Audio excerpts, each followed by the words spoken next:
Village food with Rupsana. আমি সেই রূপসানা আবারও হাজির হলাম প্রত্যেক দিনের মতন দারুণ স্বাদের ডিম পোচের রেসিপি নিয়ে। আসসালামু আলাইকুম সুপ্রিয় দর্শক বন্ধুরা, আজকের আমি ডিম পোচ রেসিপি বানিয়ে দেখাবো। আপনারা দেখতে থাকুন কিভাবে বানায়।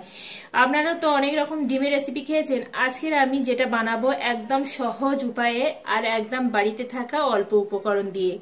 আর নিয়েছি আমি এখানে 5টা কাঁচা ডিম। আজকের এই 5টা ডিম নিয়ে বানাবো এই রেসিপিটা। এখানে আমি একটা কড়া বসিয়ে দিয়েছি আর কড়াতে বেশ কিছুটা পরিমাণে পানি দিয়ে দিচ্ছি। পানিটা সুন্দর করে একটু ফুটিয়ে নেব। তার আগে আমি এখানে দিয়ে দিচ্ছি স্বাদ অনুযায়ী নুন, দিয়ে দিচ্ছি 1 চামচ মতন সরিষার তেল, দিয়ে দিচ্ছি 1 চুটকি জিরা আর মরিচের গুঁড়ো। পানিটা আমি এখানে সুন্দরভাবে ফুটিয়ে নিয়েছি। এবার আমি এখানে একদম আঁচটা কমিয়ে দিতে হবে, অবশ্যই করে এটা খেয়াল রাখতে হবে। এবার আমি এইভাবে একটা একটা করে ডিম একটা বাটির মধ্যে নিয়ে এইভাবে আলতো হাতে এইভাবে দিয়ে দেব।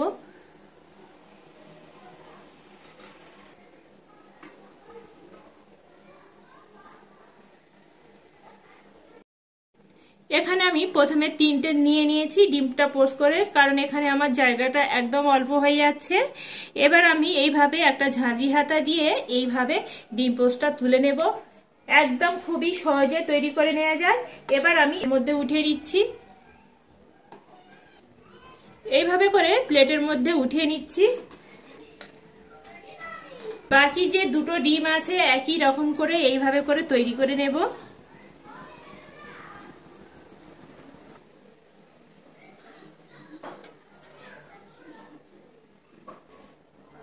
বাকি 2টো এইভাবে করে আমি রেডি করে নিয়েছি। এবারও আমি ঝাঁঝরি হাতা দিয়ে এইভাবে তুলে নিচ্ছি। আর ডিমগুলো একদম নরম হয়ে আছে, খুবই সাবধানে তুলতে হবে। সমস্ত ডিম পোচগুলো আমি এখানে একদম রেডি করে নিয়েছি। আর কতটা নরম একটু দেখাচ্ছি নাড়া দিয়ে, দেখতে পাচ্ছেন কুসুমগুলো একদম ভিতরে নড়নড় করছে। আগে থেকে একটা কড়া বসিয়ে দিয়েছি, কড়া গরম হয়ে গেছে। কড়াতে বেশ কিছুটা পরিমাণে তেল দিচ্ছি। তেল গরম হয়ে গেছে। একটা বড় সাইজের আলুকে আমি ঠিক এইভাবে একদম চিকন করে কেটে নিয়েছি। এবার আমি আলুগুলো তেলের মধ্যে দিয়ে আলু যেভাবে ভাজে ঠিক সেইভাবে ভেজে নেব।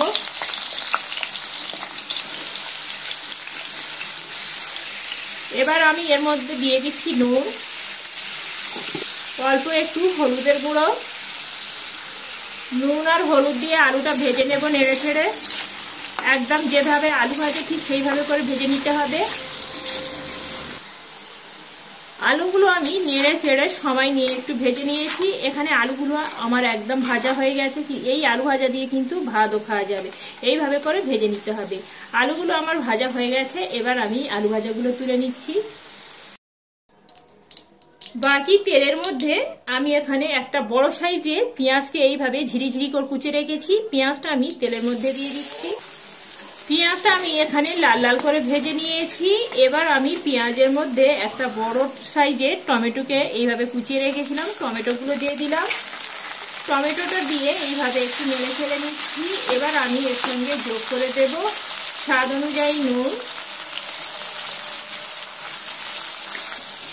নুন দিয়ে এইভাবে টমেটোকে প্রথমে ভেজে নেব।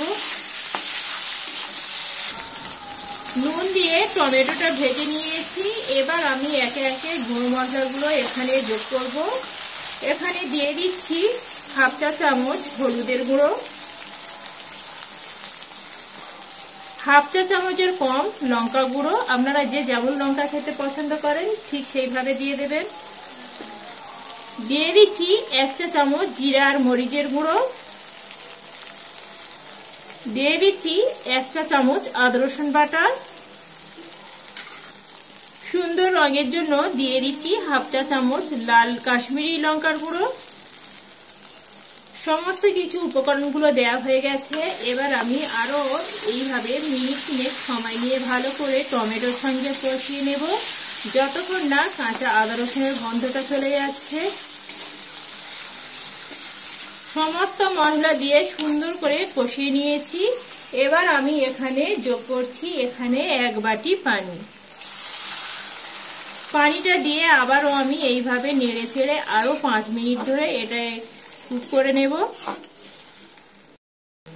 যে পানিটা দিয়েছিলাম পানিটা শুকিয়ে গেছে আর কড়া থেকে সুন্দরভাবে তেলও ছেড়ে দিয়েছে। আর এখানে সমস্ত মশলাগুলো আমার সুন্দরভাবে কষানো হয়ে গেছে। এবার আগে থেকে যে আলুগুলো ভেজে রেখেছিলাম, এবার ভাজা আলুগুলো এইভাবে সমস্ত মশলার মধ্যে ঢেলে দিলাম। মশলার মধ্যে ঢেলে দিয়ে এইভাবে হালকা হাতে এইভাবে মিনিট 2 সময় নিয়ে আলুগুলো ভেজে নিতে হবে। আলুগুলো মিনিট 3 সময় নিয়ে সুন্দর করে এইভাবে সমস্ত মশলার সঙ্গে ভেজে নিয়েছি। এবার আমি গ্রেভির জন্য এখানে একেবারে পানিটা অ্যাড করছি। পানিটা দিয়ে এইভাবে আবারও নেড়ে ছেড়ে নিলাম। নেড়ে ছেড়ে একটা ঢাকা দিয়ে এটা আমি 5 মিনিটের মতন কুক করতে দেব।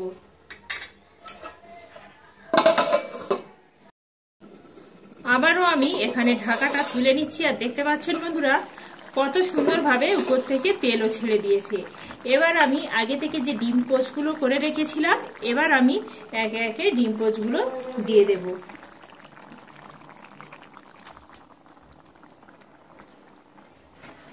সমস্ত ডিম পোচগুলো আমি এখানে দিয়ে দিলাম। দিয়ে এবার এইভাবে হালকা হাতে একটু নেড়ে চেড়ে দিচ্ছি।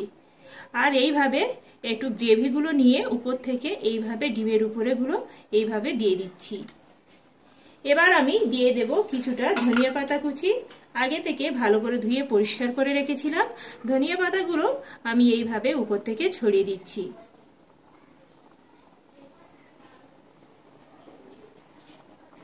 আবারও আমি ঢাকা দিয়ে এটা 2 মিনিটের মতন চাপা দিয়ে দিচ্ছি।